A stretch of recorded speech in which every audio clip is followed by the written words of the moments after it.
JK Yadav Films present. प्रेम से बोला मैहर वाली मैया की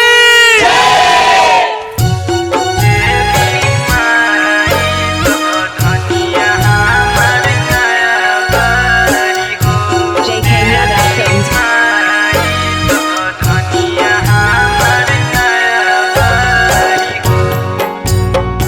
Mahalakshmi recording studio Delhi.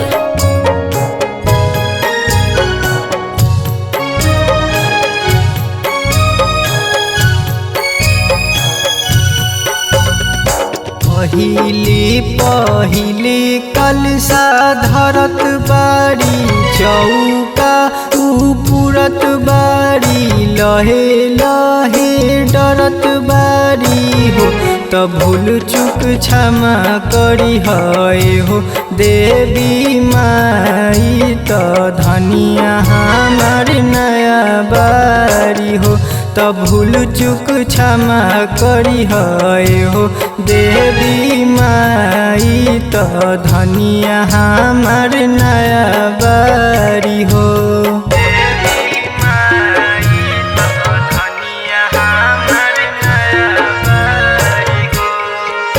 JK Yadav Films.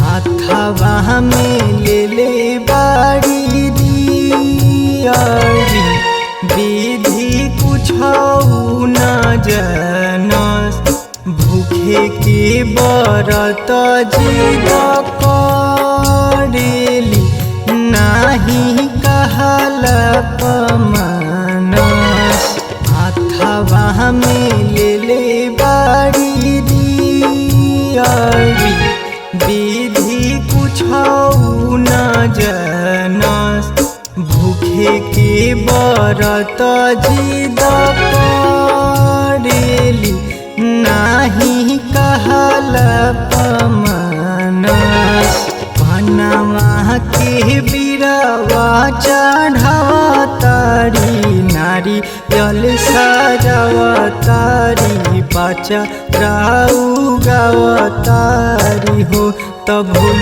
चुक क्षमा करी है हो देवी माई त धनिया हमार नया बारी हो त भूल चुक क्षमा करी है हो देवी माई त धनिया हमार नया बारी हो।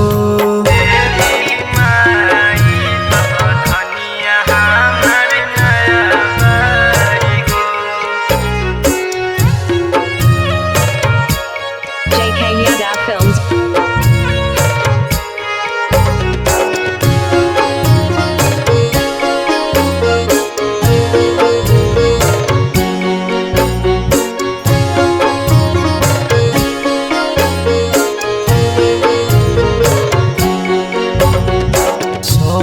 रहब करेले बिनतिया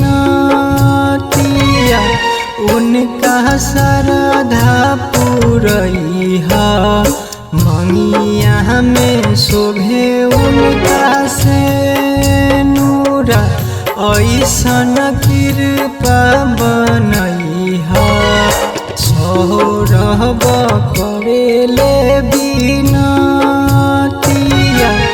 उनका श्रद्धा पुरैहा मंगिया में शोभे उनका से नूरा ऐसन कृपा बनैहा असरफ से गीत लिखावा तारी कपूरा जरावा तारी भजन गावा तारी हो त भूल चुक क्षमा करी है हो देवी माई त धनिया हमार नया बारी हो त भूल चुक क्षमा करी है हो देवी माई तो धनिया हमार नया बारी हो।